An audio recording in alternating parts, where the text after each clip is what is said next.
Your daughter left inside the car. Has passed away.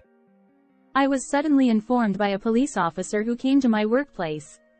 Disturbed, I hurriedly contacted my mother, who was supposed to be with my child. We're together. She's having a snack right now.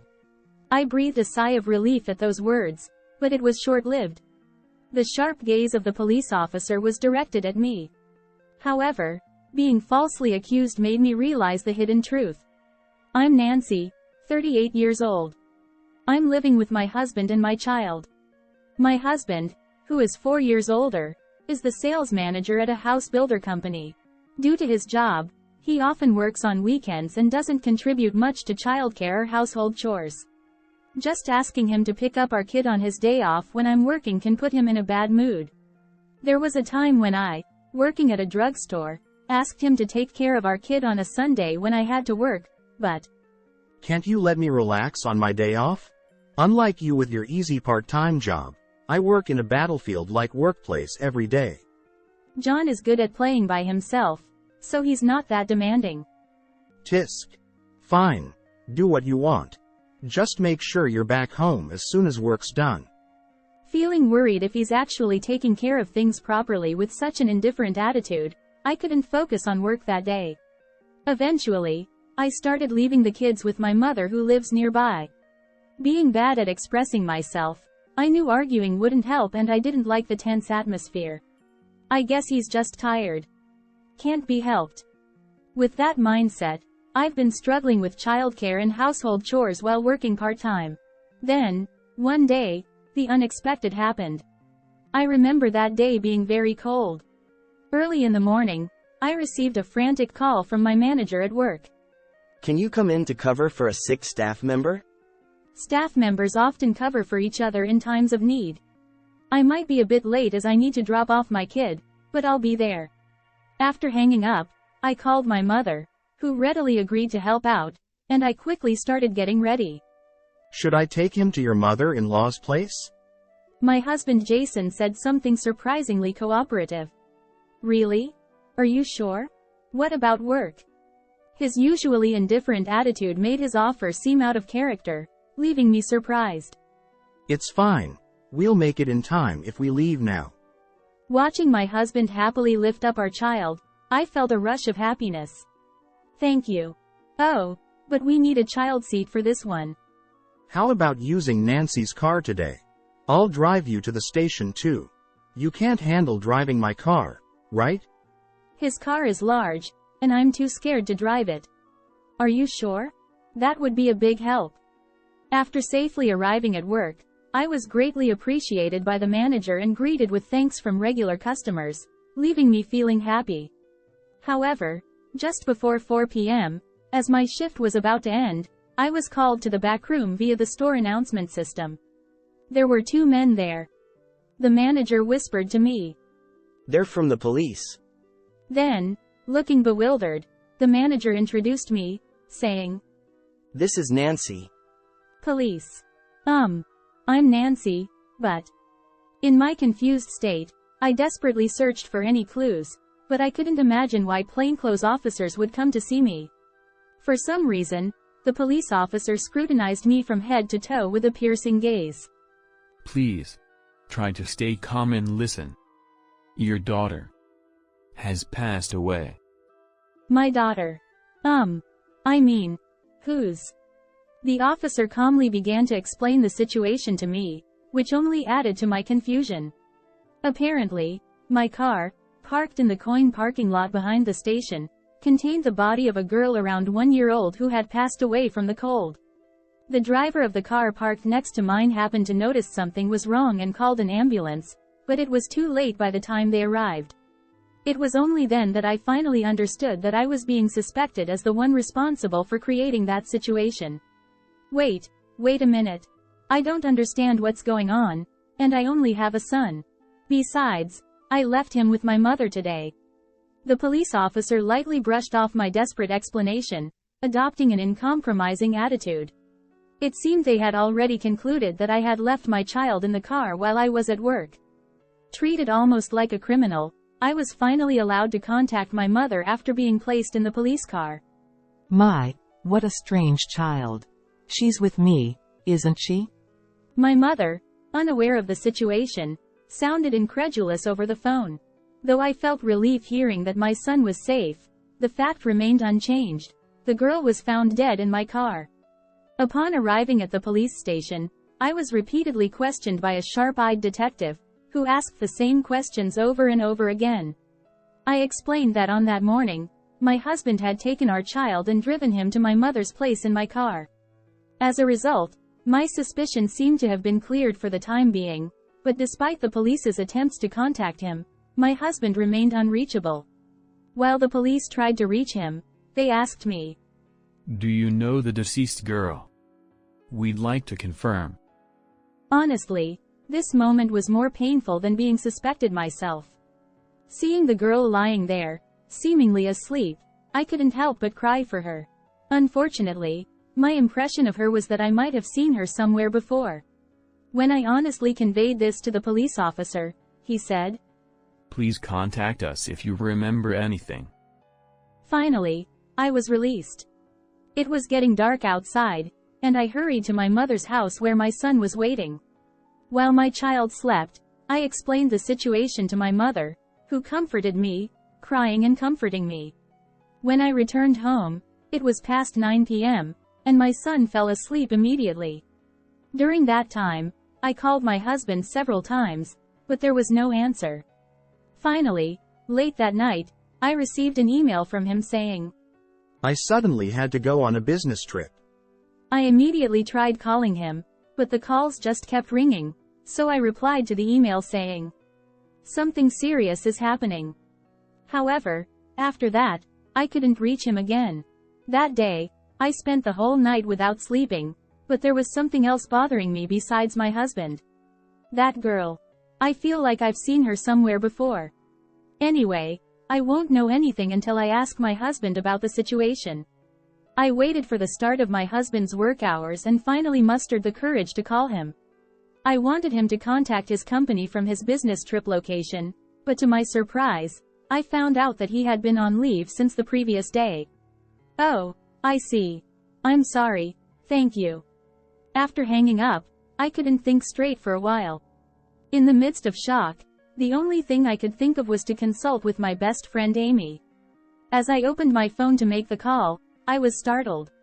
Hastily, I checked the messages Amy had sent me. No way. This can't be true. In one of the messages was a picture that shocked me to the point where I involuntarily exclaimed. Because there, in the photo with Amy, was the girl who had been left in my car. What a revelation. The deceased was Amy's daughter. Yesterday's inexplicable events suddenly fell into place. Why was Amy's child left in my car? It wasn't just paranoia. I became convinced that my husband and my best friend were having an affair. And I recalled a scene from 2 years ago when Amy, divorced and single, got pregnant. She had said, "Who the dad is will be a secret from Nancy. The life of an unwed mother, right?" With a meaningful smile. Could that girl possibly be my husband's child? There was no concrete evidence, but I couldn't let it slide. Overwhelmed with anger at being deceived by my husband and best friend for so long, and for the sake of the deceased girl, I resolved to uncover the truth. Despite my usual aversion to confrontation, I had been passive in contradicting my husband until this betrayal opened my eyes. An innocent child suffered because of the foolishness of 2 adults. I was determined to bring closure, so I immediately took action. After dropping off my child at daycare, I headed straight to Amy's house. When I arrived at her apartment and rang the doorbell, Amy, with sleepy eyes, opened the door. "Long time no see. Were you sleeping?" "Huh? Nancy. Why?" Seeing Amy's bare face, she quickly tried to close the door, but I anticipated it and wedged my bag between the door. "Jason is here too, right? Let's talk inside." I think I found Amy's fluster amusing and was smiling. Perhaps my smile seemed eerie and frightening to Amy. "Fine. But that's so unfair, springing this on me out of nowhere." With a tense smile, Amy reluctantly let me in. I heard her calling out to my husband to wake up from the back room. Huh. Nancy? My husband was indeed there, still half asleep. However, his surprise lasted only a moment, and by the time he came to the living room, he was already completely unapologetic. Tisk. So, you figured it out, huh? Upon seeing my face, he brazenly remarked in a joking tone. Amy, who had been flustered just moments ago, was now grinning behind my husband. Could you stop teasing me? I have something to ask, I said. Oh, scary, scary. Feeling the urge to shout at Amy for her feigned surprise, I desperately suppressed it. You probably contacted her about her daughter, right? Even though you know that, why aren't you two going to pick her up? It seemed like my husband and Amy expected me to be contacted about Amy's daughter. How much do these people really know? Still, I couldn't understand their actions. Come on, cut me some slack. Isn't she being taken care of by the police? With those words, I realized they didn't know about the death of her child, but I was shocked by their overly optimistic attitude. At that moment, I decided I would only reveal the truth after extracting it from them. But why did this happen? I asked. Well, we were surprised too. When we got back to the parking lot, there were a lot of people around the car. Yeah, there were some dramatic folks there.